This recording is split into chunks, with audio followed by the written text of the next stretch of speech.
الله أكبر الله أكبر الله أكبر لا إله إلا الله الله أكبر ولله الحمد الله أكبر الله أكبر لا إله إلا الله الله أكبر ولله الحمد الله أكبر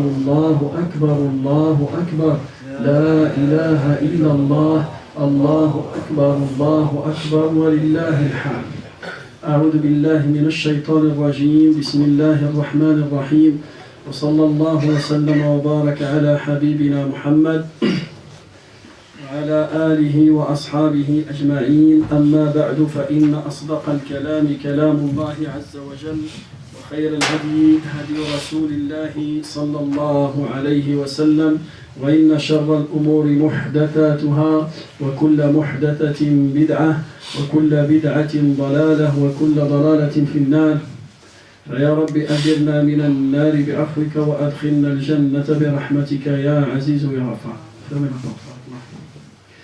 أيها الإخوة الكرام، لا زلنا بفضل الله عز وجل نتكلم عن آداب الدعاء أو شروط استجابة الدعاء.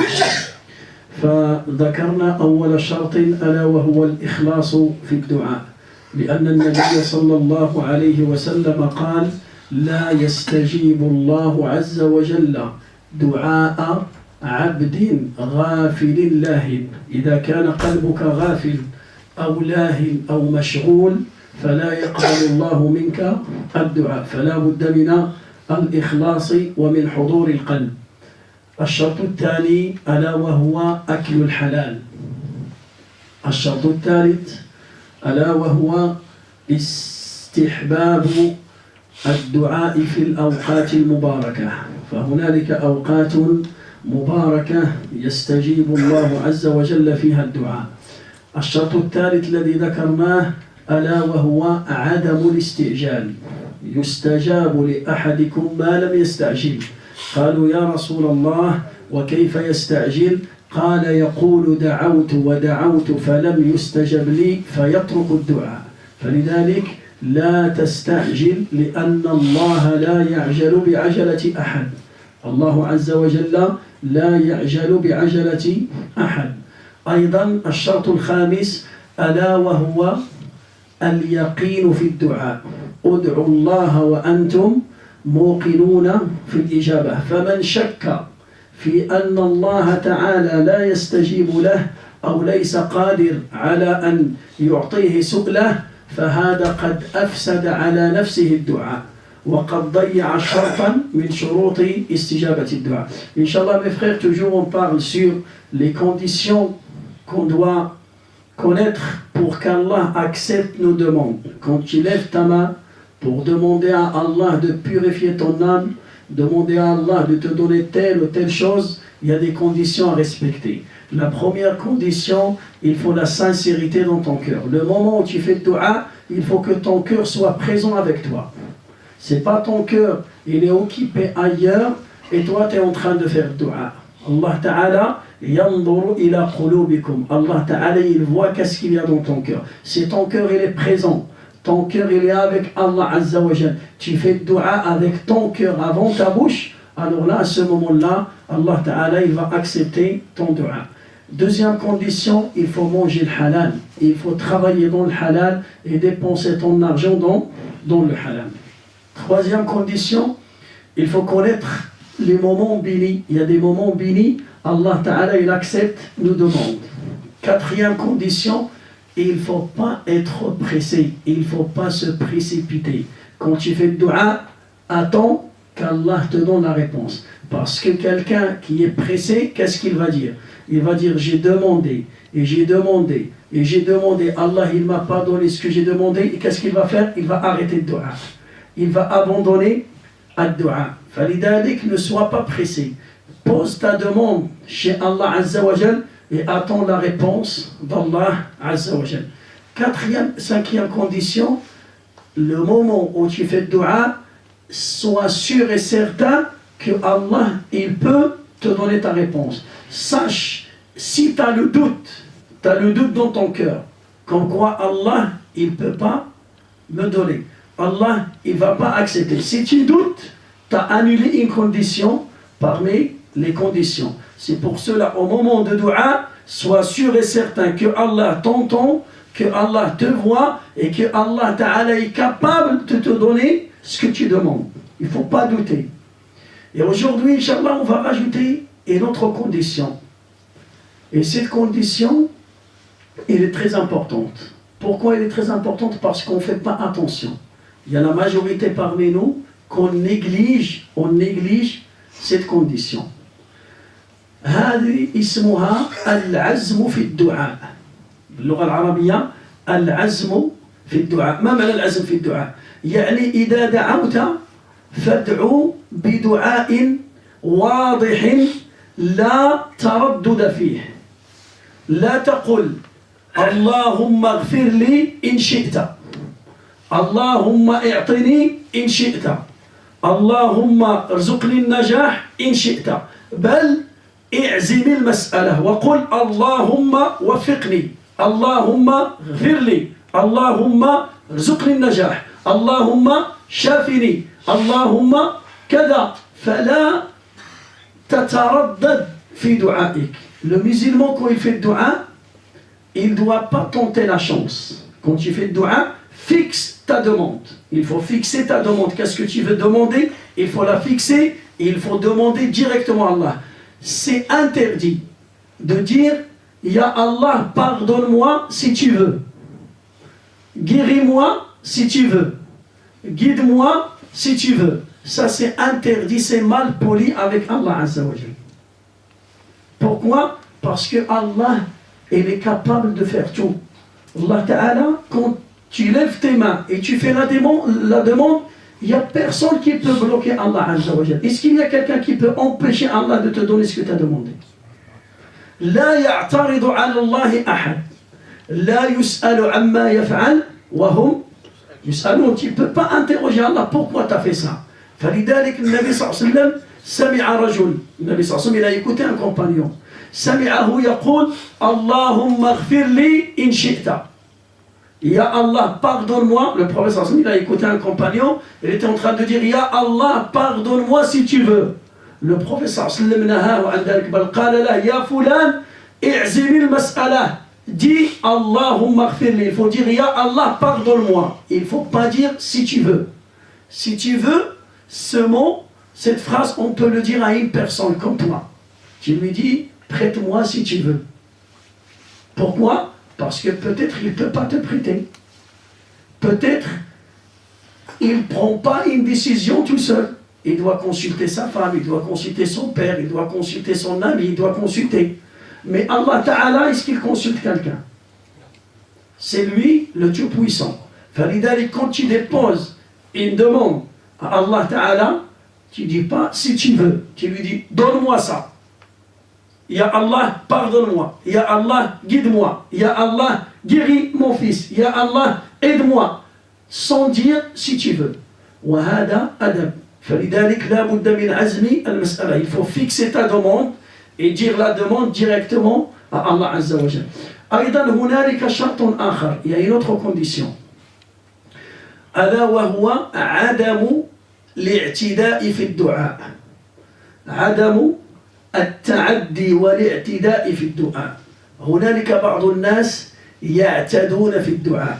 Il y a des gens qui dépassent les limites dans sa demande. Il ne faut pas dépasser les limites. Il y a des limites à ne pas dépasser dans tes doigts. Par exemple, quelqu'un il dit Allahumma j'alni nabiyyan. Ya Allah, rends-moi un prophète. Qu'est-ce que vous pensez de ce doigt-là? Ça marche pas. Hein? Ça marche pas. Ya Allah, rends-moi un ange. Ya Rabbi j'alni malakan. Qu'est-ce que vous pensez de ce doigt? C'est pas juste. Hein? هذا il a exagéré. Il a هذا سميته الاعتداء في الدعاء. Il a dépassé les limites.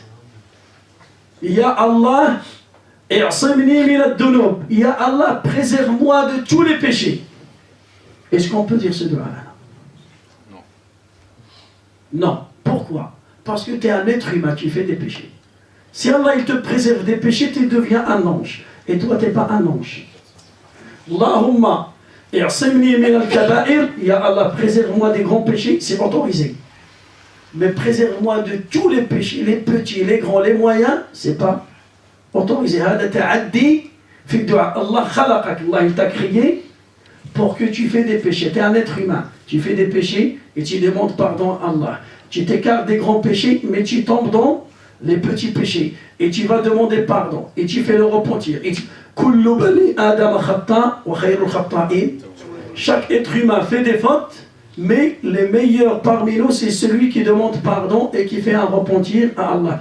فلذلك روى الإمام أبو داود عن عبد الله بن مغفل رضي الله عنه أنه سمع ولده يقول في الدعاء.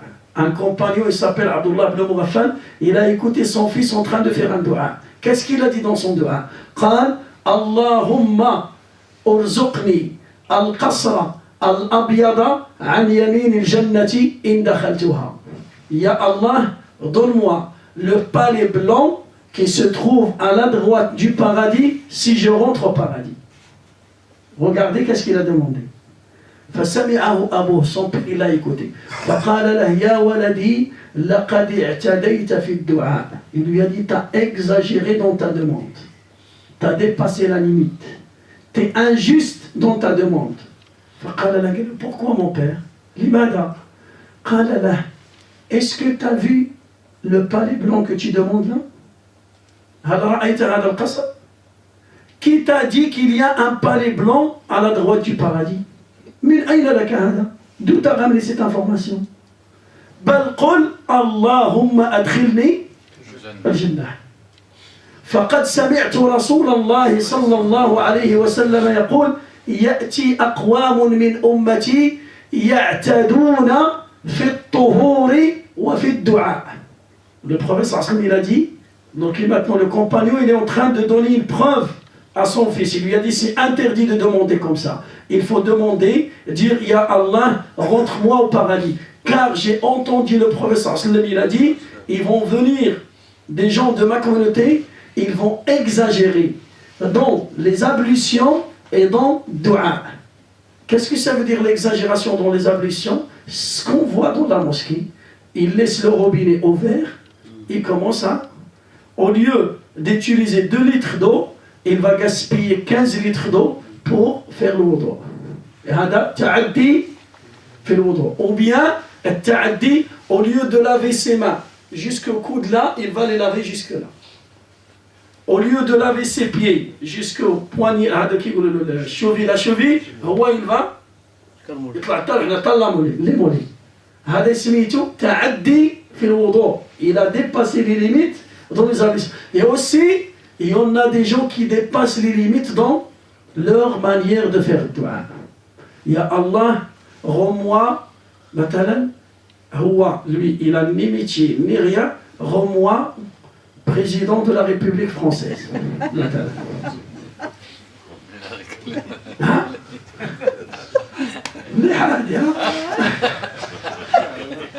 Ouais, c'est ni lire, ni écrire, il n'a pas pris les causes. Il ne fait pas les causes pour devenir ça. Ou bien, je vais vous donner plus. Ou bien un élève qui est nul à la classe, il n'a pas préparé. Ya Allah, facilite-moi à avoir mon bac avec une mention de 19 sur 20. Là, il est en train d'exagérer. Pourquoi? Parce que tu n'as pas fait les causes. Toi, tu es loin d'être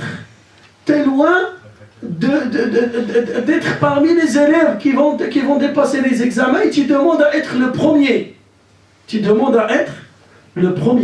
Ou bien quelqu'un, Ya Allah, rends-moi un grand savant de l'islam.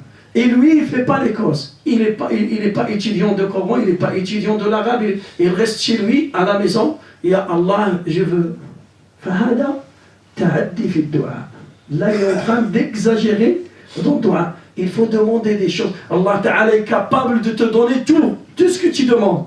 Mais il ne faut pas exagérer. Toi, tu n'as pas les capacités de faire cette chose. Alors pourquoi tu demandes quelque chose qui est loin? Fais les causes, prépare les causes et fais les causes. Et après, si tu demandes, ta demande il sera validée par Allah Azza wa Jal. فلذلك لا يجوز التعدي في الدعاء. Il faut faire attention.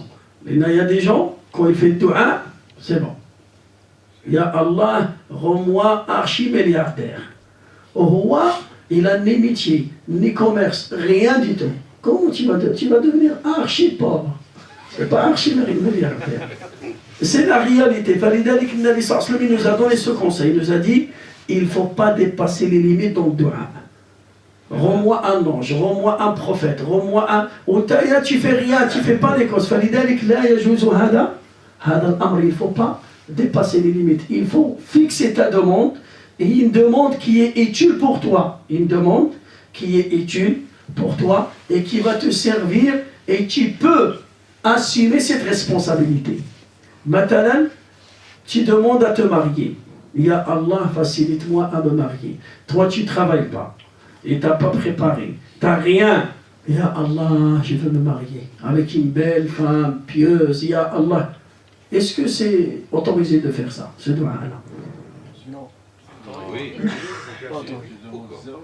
Tu demandes à Allah de te donner une femme pieuse et belle et riche. Et toi, tu fais... tu travailles pas, t'es pas beau. T'es pas beau. Maintenant, et tu demandes des choses qui sont... Valide avec ça, c'est bon. Non, toi, t'es beau, Mohamed, je sais pas. Non, c'est pas toi. Non. Ça veut dire.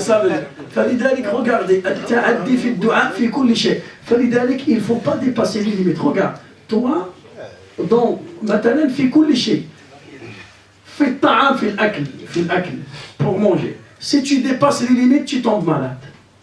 فلذلك العلماء يقولون الشيء إذا زاد عن حده انقلب إلى ضده. Une chose qui dépasse la limite, il va se retourner contre toi. Si tu manges trop, tu as faim. Si tu manges trop, tu vas tomber malade. Tu es soif. Si tu bois trop, tu vas tomber malade. Tu es fatigué, mais si tu dors trop, tu vas tomber malade. فلذلك le musulman لا يتعدى لا في الأكل ولا في الشرب ولا في الوضوء ولا في النوم ولا في الكلام ولا في العمل ولا في الدعاء. لا تعتدي. Il ne faut pas dépasser les limites. Tu as des limites à pas dépasser. هذه كلها أمور تعين المسلم على استجابة دعائه. Toutes ces conditions, c'est des conditions qui vont nous aider pour qu'Allah accepte notre dua. Avant de finir, il y a une autre condition. Les ulama يسمون هذا آداب الدعاء. Maintenant c'est bon. Non. Non, tu demandes ça. Ya Allah, je te demande le firdaus. Ça, c'est un dua qui est mentionné dans la sunna du prophète. Mais là, pour détailler, Ya Allah, je veux rentrer au paradis et je veux 100 hur'in, 30, il ne dépasse pas 20 ans, et 20, il dépasse les 35 ans, et je veux des enfants, et je veux ça. Ça, c'est ces détails. D'où tu as ramené ces détails-là? اللهم أدخلني الجنة، اللهم اجعلني مع النبي صلى الله عليه وسلم في الجنة، اللهم ارزقني الفردوس الأعلى، اللهم نجني من النار، اللهم اغفر. Tout ça c'est autorisé, mais pour détailler, si tu détailles chaque mot qui sort de ta bouche, tu dois avoir une preuve coranique ou bien une preuve prophétique. S'il n'y a pas de preuve, tu ne peux pas dire Ya Allah, donne-moi un cheval blanc avec 4 ailes au paradis. Voilà, هذا تعدي في الدعاء. فلذلك المسلم, il doit être raisonnable. Même dans le dua, tu dois être raisonnable. Tu demandes quelque chose qui te convient. Tu demandes quelque chose que tu peux supporter. Tu demandes quelque chose que tu peux assumer. Toi, tu demandes une responsabilité. Je veux devenir le président de la République. Est-ce que tu es prêt à assumer cette responsabilité ou pas? Si tu n'es pas prêt, alors là, tu exagères dans ton dua. Qui rentre au gouvernement. Oui, il faut faire. فلذلك là, maintenant, on va commencer. C'est bon. عندنا الإخلاص. أكل الحلال. On connaît les moments bénis. On n'est pas pressé. On ne va pas exagérer dans le dua. On a la certitude qu'Allah il va accepter ce qu'on demande. Et aussi, on a fixé notre demande. Ça y est, on a rassemblé toutes les conditions. Maintenant, tu commences le dua. Alors, pour commencer le dua, il ne faut pas rentrer directement. Il y a Allah, pardonne-moi. Non. Il y a une préparation. Tu dois préparer le terrain. Tu prépares le terrain avant de demander. Imaginez là, on fait ça dans notre vie quotidienne. Toi, tu cherches un travail. Et tu vas voir le directeur de l'entreprise. Est-ce que directement tu vas demander le poste de travail ou bien il y a une préparation? Tu dois préparer ton CV. Hein? Après le CV, lettre de motivation. Après, un entretien. Hein? Un entretien. Après, ils vont te répondre. Après, l'essayage. Hein? Une formation. Ou bien ils vont t'essayer. Contrat, pas indéterminé. Déterminé. Essaye soit un mois, soit 3 mois. Après, CDI, tu seras embauché. Regardez combien il faut dépasser des étapes. Après, tu as obtenu ce que tu as demandé. Falidalik aussi, quand tu veux faire la demande à Allah, il y a une préparation. La première chose, au début, il faut glorifier Allah avant de déposer ta demande.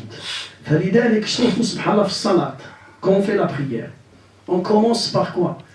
On est debout, on fait Surat al-Fatiha, voilà, on fait le recours. Est-ce que le recours, qu'est-ce qu'on dit pour le recours? Est-ce qu'on dit à Allah on fait des demandes? Qu'est-ce qu'on fait? Qu'est-ce qu'on dit? Subhana Rabbi al-Azim. Là tu es en train de glorifier Allah, tu es en train de préparer le terrain. Après fils sujoud, qu'est-ce que tu dis? Subhana Rabbi al-A'la, Subhana Rabbi al-A'la, Subhana. Après tu fais toi. Regarde combien de préparation. Tu étais debout. Subhana Rabbi al-Azim. Sami Allahu liman hamida. Ça veut dire Allahu yastajibu liman hamidah wa liman da'a. Après Allahu Akbar. Subhana Rabbi al-A'la. Là, tu fais toi. Ça veut dire combien tu as préparé. Tu as dit Subhana Rabbi al-Azim, Subhana Rabbi al-Azim. Tu es en train de glorifier Allah, tu es en train de parler de la grandeur d'Allah, de la puissance d'Allah. Ya Allah, c'est toi le Dieu puissant, c'est toi le grand, c'est toi le généreux, c'est toi.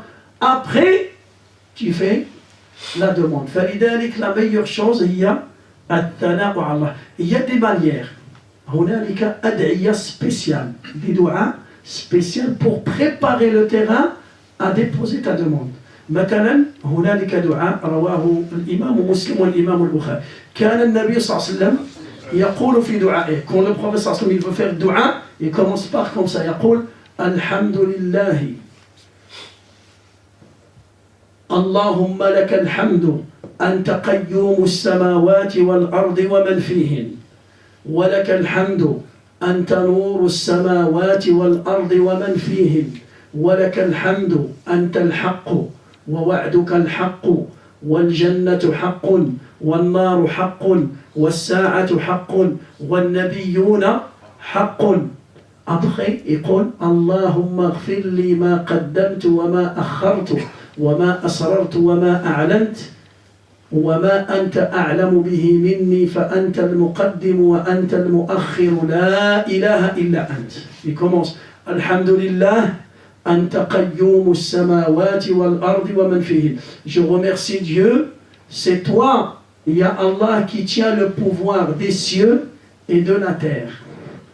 وأنت اللهم لك الحمد أنت نور السماوات والأرض ومن فيهن. Ya Allah, c'est toi la lumière des cieux et de la terre. وأنت الحق, et c'est toi la vérité. وقولك حق, et tes paroles, c'est une vérité. Et les prophètes, c'est une vérité. Le paradis est une vérité. L'enfer est une vérité. Et après, tu fais le dua, Ya Allah, pardonne-moi, Ya Allah, donne-moi ça. Regardez la préparation. فلذلك la meilleure chose, c'est de, si tu ne sais pas dire, tu dis Alhamdulillahi haqqa hamdih. اللهم لك الحمد ولك الشكر لا إله إلا الله لا إله إلا الله الحليم الكريم لا إله إلا الله رب العرش العظيم لا إله إلا الله رب السماوات والأرض وما بينهما ورب العالمين. Tu commences à glorifier Allah. Hadith, c'est la première chose. La deuxième chose, avant de déposer la demande, as-salatu ala rasulillah. Tu dois prier sur le prophète sallallahu alayhi wa sallam.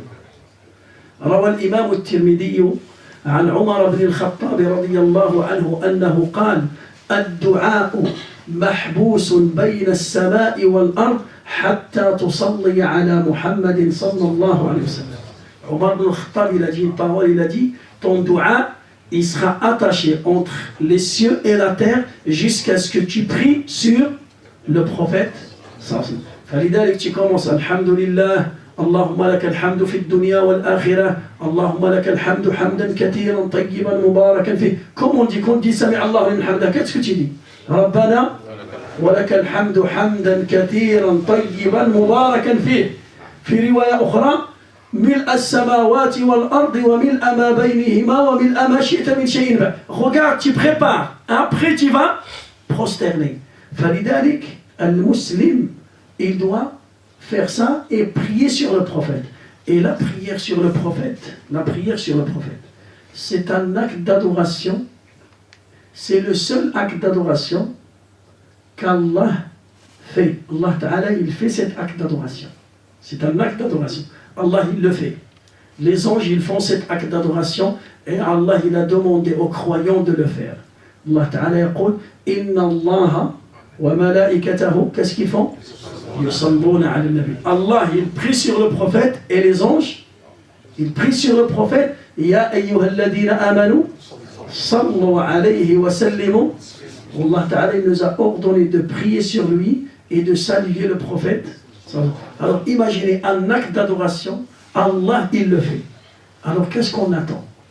Ou la prière sur le prophète sallam, c'est une occasion, ou bien c'est une miséricorde de la part d'Allah pour la communauté de Muhammad. Je vais vous raconter un hadith. Il y a beaucoup de hadiths qui parlent sur la valeur de la prière sur le prophète. Mais nous maintenant, notre sujet c'est dua.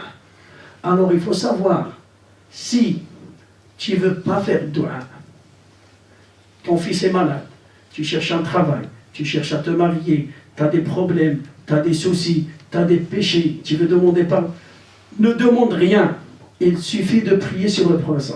Par exemple, tu as des problèmes financiers, maintenant, de l'argent, tu cherches un travail, tu pries et tu lèves tes mains. Au lieu de dire Ya Allah, facilite-moi à trouver un travail, ne dis pas ça, tu dis Allahumma salli ala Muhammad wa ala ali Muhammad kama sallaita ala Ibrahim. Tu restes 10 minutes, 20 minutes, une demi-heure. Le lendemain aussi, Allahumma salli. Et toi, t'as quoi? T'as des problèmes, t'as des soucis. Ya Rabbi, pardonne-moi. T'es malade, par exemple. Au lieu de dire Ya Allah, guéris-moi, ne dis pas ça. Tu dis Allahumma salli ala Muhammad. Tu répètes. Allah, il va te guérir. Allah, il va te donner ta demande. Toi, tu n'as pas demandé, tu as fait quoi? Tu as prié sur le prophète. Je vais vous raconter ce hadith et c'est ça, on va finir avec ça. روى الإمام الترمذي والإمام أحمد عن أبي بن كعب رضي الله عنه. Un compagnon qui s'appelle Ubay ibn Ka'b. قال كان إذا مضى الثلث الأول من الليل وبقي الثلث الآخر قام رسول الله صلى الله عليه وسلم وقال يا أيها الناس اذكروا الله يا أيها الناس اذكروا الله جاءت الراجفة تتبعها الرادفة جاء الموت بما فيه جاء الموت بما فيه. فقال أبي فذهبت إلى رسول الله صلى الله عليه وسلم وقلت له يا رسول الله إني أكثر الصلاة عليك فكم أجعل لك من صلاتي. Maintenant le prophète sallallahu alayhi wa sallam, chaque nuit dans le dernier tiers il sort de sa maison, il commence à appeler les gens, il dit oh les gens, oh gens, évoquez Allah, évoquez Allah. Ja'atir rajifa, le premier coup de les cloches est arrivé, suivi par le deuxième. La mort est arrivée, la mort est arrivée. Il dit, il fait ce rappel. Ubay ibn Ka'b, il était réveillé, il a dit, je suis parti voir le prophète sallallahu alayhi wa sallam. Je lui dis, Ya Rasulallah, je prie beaucoup sur toi. Combien je te consacre de mon temps pour prier sur toi? Donne-moi un délai, moi je prie beaucoup sur toi, mais donne-moi un délai, je veux un temps, je veux fixer un moment pour prier sur toi. فقال له النبي صلى الله عليه وسلم ما شئت, comme tu veux, autant que tu veux. فقال أبي قلت يا رسول الله سأجعل لك ربع صلاتي. Ubay lui dit, Ya Rasulallah, je vais te consacrer le quart de mon temps. Qu'est-ce que ça veut dire? Ça veut dire, Ubay, il a un moment, il reste pendant 1 heure pour faire dua. Alors il va accorder au prophète sallam combien? Un quart. Combien? 15 minutes. Ça veut dire pendant 15 minutes, il fait quoi? اللهم صل على محمد وعلى آل محمد كما صليت على إبراهيم وعلى آل إبراهيم إنك حميد مجيد وبارك على محمد وعلى آل محمد كما باركت على إبراهيم وعلى آل إبراهيم إنك حميد. Combien il reste comme ça? Un quart d'heure. Et après, Allahumma ghfirli, Allahumma, il fait dua pour lui, pour ses enfants, pour sa femme, pour la communauté. Écoutez la réponse du prophète sallallahu alayhi wa sallam. فقال له النبي صلى الله عليه وسلم ما شئت وإن زدت فهو خير لك. Dis-le comme tu veux, mais si tu en fais plus, ça sera mieux pour toi. فقال أبي يا رسول الله سأجعل لك ثلث صلاتي. Ya Rasulallah, je vais te consacrer le tiers de mon temps. Là, il a rajouté combien? 5 minutes. Ça veut dire 20 minutes. Il prie sur le prophète sallallahu alayhi wa sallam. Et les 40 minutes, c'est pour lui, pour ses problèmes, pour ses enfants, pour sa famille. فقال له النبي صلى الله عليه وسلم ما شئت وإن زدت فهو خير لك. Autant que tu veux, mais si tu en fais plus, ça sera mieux pour toi. Ya Rasulallah, je vais te consacrer la moitié de mon temps. سأجعل لك نصف صلاتي. Une demi-heure. Il prie sur le prophète sallallahu alayhi wa sallam et une demi-heure pour lui, ses enfants, sa famille. Le prophète sallallahu alayhi wa sallam lui dit ما شئت وإن زدت فهو خير لك. Autant que tu veux, mais si tu en fais plus, ça sera mieux pour toi. فقال له أبي يا رسول الله سأجعل لك صلاتي كلها. Là, Ubay, il a compris le message du prophète. Il lui a dit, Ya Rasulallah, je vais te consacrer tout mon temps. Ça veut dire pendant 1 heure, qu'est-ce qu'il fait? Il a son fils, il est malade. Sa famille est malade. Lui, il est malade. Il cherche un travail. Il cherche un appartement. Qu'est-ce qu'il fait? Allahumma salli ala Muhammad wa ala ali Muhammad. Allahumma salli. Il fait que ça. Alors, il lui dit, je vais te consacrer tout mon temps. Toute ma prière. Qu'est-ce qu'il a dit le prophète sallallahu alayhi wa sallam? Alors, c'est là le secret. فقال له إذن يغفر الله لك ذنبك ويكفيك همك. Il a gagné tout. Alors si tu fais ça, Allah, il va pardonner tes péchés et il va dissiper tes problèmes et tes soucis. C'est bon. Tu n'auras pas de problème et tu n'auras pas de péchés. C'est là la prière sur le prophète sallallahu alayhi wa sallam. C'est une occasion en or. C'est pour ça, le musulman qui ne connaît pas sa religion, ça l'apparaît bizarre. Comme moi, je suis malade. Normalement, je dis Allahumma, je finis, ya Allah, guéris-moi. Comment je vais dire Allahumma salli ala Muhammad et Allah il va? Mais oui, Allah, pourquoi? Parce qu'on a notre hadith qui dit si tu pries sur le prophète une seule fois, Allah il va prier sur toi combien? 10 fois. 10 fois. Qu'est-ce que ça veut dire Allah il prie sur toi? Vous savez qu'est-ce que ça veut dire Allah il prie sur ses serviteurs? Allah Ta'ala il nous a expliqué ça dans le Coran. Allah Ta'ala dit هو الذي يصلي عليكم وملائكته لماذا؟ ليخرجكم من الظلمات. Ça veut dire si Allah il prie sur toi, il va te faire sortir des ténèbres vers la lumière. Il va te sortir de l'égarement vers la guidée. Et il va te sortir de la maladie vers la guérison. Et il va te sortir de la pauvreté vers la richesse. Et il va te sortir des problèmes vers la sérénité. Il va te sortir du stress vers la tranquillité. Ça veut dire tu as gagné tout. Si Allah il prie sur toi, tu as gagné sa miséricorde. Si tu gagnes sa miséricorde fi dunya, tu vas la gagner le jour de la résurrection. Fallahumma salli ala Muhammad wa ala ali Muhammad kama sallaita ala Ibrahim wa ala ali Ibrahim إنك حميد مجيد وبارك على محمد وعلى آل محمد كما باركت على إبراهيم وعلى آل إبراهيم إنك حميد مجيد. Là, on a parlé sur deux choses. At-thana'u ala Allah, tu vas glorifier Allah et après tu pries sur le prophète. Il y a d'autres choses, c'est ça qu'on va voir Inch'Allah demain بإذن الله عز وجل. فاللهم علمنا ما ينفعنا وانفعنا بما علمتنا وزدنا علما يا رب العالمين. Est-ce qu'il y a des questions par rapport à notre sujet là aujourd'hui? Non.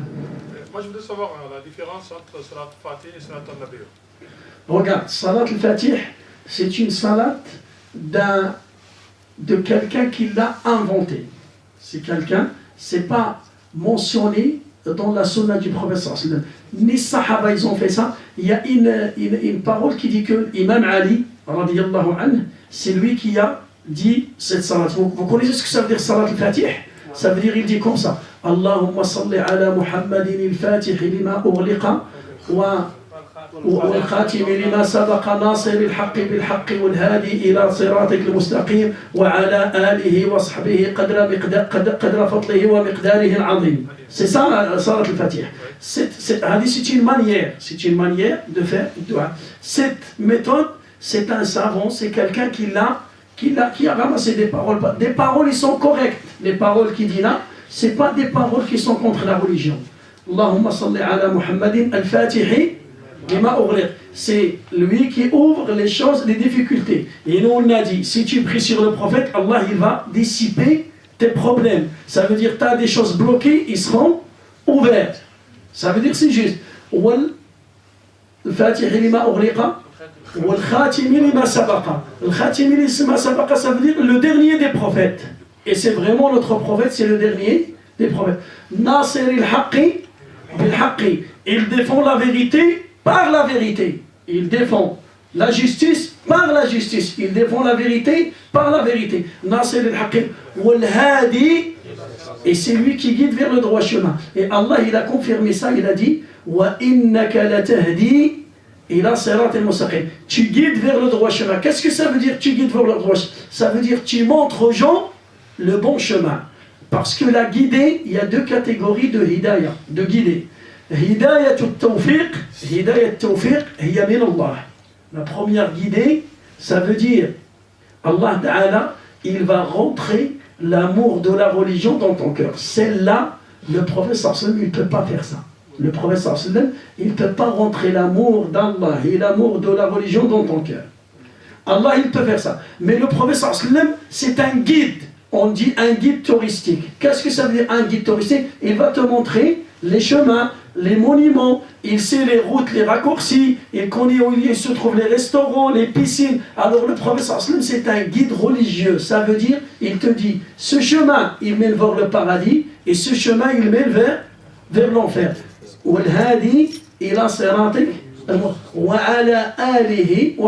Il prie sur sa famille. C'est un dua qui contredit pas la sunna. Mais c'est pas mentionné dans la sunna du prophète. Nous, on a, dans la sunna, c'est mieux. Quand il dit Allahumma salli ala Muhammad wa ala, c'est mieux 1000 fois, 1 million de fois, de faire ce dua-là.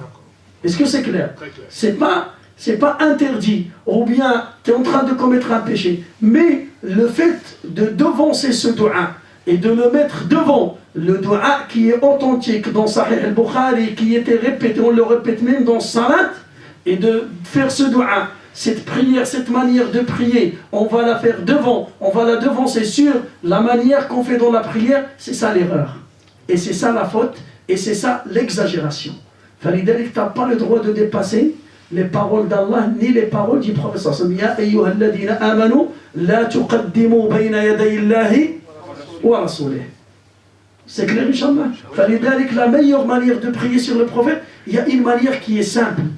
Et c'est ça aussi, celle-là, il est meilleur. Pourquoi? Parce que Allah, il nous a demandé de prier sur lui et de le saluer. Sallu alayhi. فلذلك tu peux dire Allahumma salli wa sallim wa barik ala Muhammad wa ala ali Muhammad. Tu rajoutes Allahumma salli wa sallim.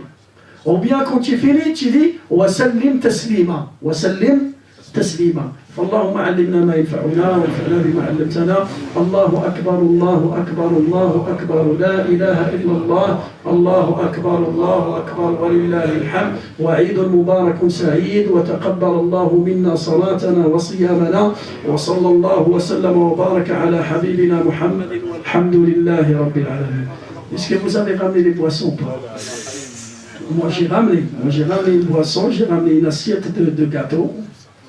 Et on va voir. Masha'Allah, Masha'Allah, Masha'Allah, Masha'Allah. Tiens, dans la voiture, premier là, il y a une assiette de gâteau. Ramène-la. Les vrais gâteaux, ça c'est pas. Va ramener les vrais gâteaux, ils sont dans la voiture là. La concurrence.